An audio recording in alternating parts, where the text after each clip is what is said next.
Hey everyone, this is Chris here, and today is July 17th, 2023. In this video, we're going to be discussing the Wimbledon results between Carlos Alcaraz and Novak Djokovic, and I'm going to be giving you my thoughts on who I think is going to be the player to watch for in the next few years. Now, before we get into this topic, I'd like to encourage you guys, if you're new to this channel, to please take a minute to hit the subscribe button down below. That'll keep you notified of any time we release additional content like this. And of course, if you enjoy videos like this, then please be sure to share this video with your friends. All right, guys, without further ado, let's get into it.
Now I'm going to go ahead and give you guys my thoughts on what's going on in the game right now.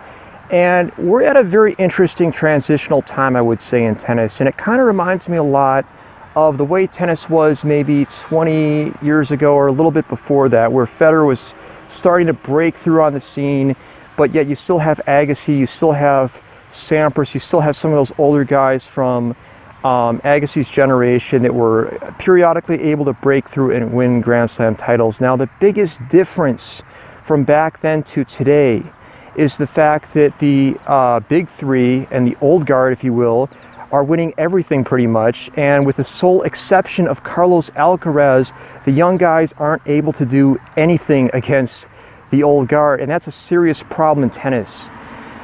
I think that some people have tried to sweep that under the rug by just assuming that the next gen guys are eventually going to make that breakthrough and we're finally going to see them start to win Grand Slam titles, and they've, kind of anointed them as the next gen. They've given them all these accolades, and they've been given kind of the same spotlight, if you will, as the big three, yet they don't have the results. That is a huge problem because they are showing right now that they are not up to the task of doing what they need to do. And that is beating the big three and forcing them out of the game and stepping in and winning these Grand Slam titles. The only person who has done this is Carlos Alcaraz. Daniil Medvedev was able to win one Grand Slam title, but I think we all know that Djokovic was clearly exhausted at the US Open in 2021. And again, it's only happened that one time. The only player that I'm seeing from this next gen group that looks to have really any quality behind them at the moment is Alcaraz. And again, I think that's a bad sign for the future of the game. Now, I did want to talk a little bit about the Wimbledon final itself. I actually thought it was phenomenal. I wasn't expecting much based on how one-sided Djokovic's semifinal was against Jannik Sinner, who just completely collapsed. And that was extremely disappointing because Sinner had at least taken Djokovic to 5 sets last year, so I was hoping maybe it would be competitive again, and it was just a blowout. And again, it goes back to, I hate to harp on this, but it goes back to how bad these next gen guys are. But the nice thing was Carlos Alcaraz really impressed, and he made up for a lot of bad performances from the next gen group at Wimbledon. So the first set, Carlos lost it quite convincingly. He dropped it 6-1, but he fought through really well in the second set. He stayed tough. He was able to rip the tiebreaker away from Djokovic. Again, mostly because Djokovic made some errors at critical points, but he was able to still get the job done. Carlos surprisingly reversed things on Djokovic in the third set, where he was able to win that 6-1. And then Djokovic would come back to take the fourth set. I believe it was 6-3 or 6-4. And then I was really surprised by the outcome. I wasn't expecting Alcaraz to win. I really thought that Djokovic was going to be able to pull that off, but surprisingly, Alcaraz got the break early on in the 5th set, and he was able to win his 2nd Grand Slam title at Wimbledon, or 2nd Grand Slam title overall, against Djokovic, 6-4 in the 5th set. So it was a good result for Carlos. Some people have asked me, is this the passing of the torch moment? I don't think so. I don't see any indication that Djokovic is going away anytime soon. In fact, I still pick him to win a bare minimum of 25 Grand Slam titles, and I actually think he's going to maybe reach 30 Grand Slam titles before his career is over. I know some people think that I'm a little crazy on that, but I think he's going to do it. But it was still, looking beyond that, it was a great achievement for Carlos regardless.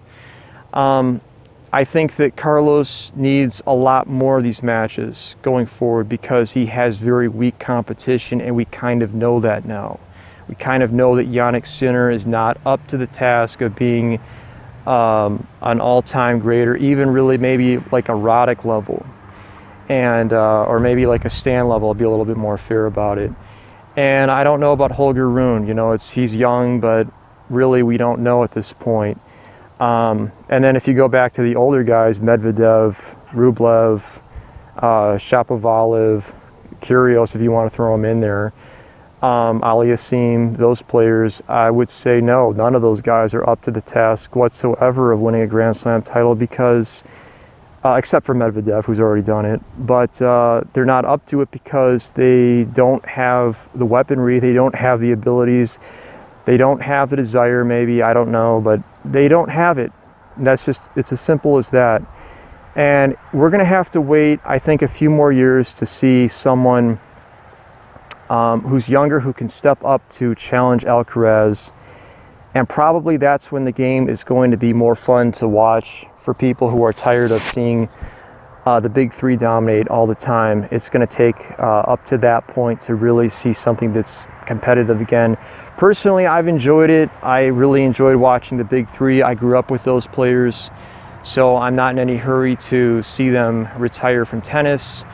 But I'm just saying, for those of you guys who are sick of it, you're probably still going to have to sit through a couple more years of Djokovic winning Grand Slam titles, and things might be kind of boring, to be honest, for the next few years, because I think Alcaraz is going to pretty much mow through the competition until somebody decent comes along who can challenge him. But anyway, guys, those are my thoughts on the Wimbledon final. Let me know what you thought of it in the comment section down below. Thank you so much for watching today's video, and I will see you at the next one.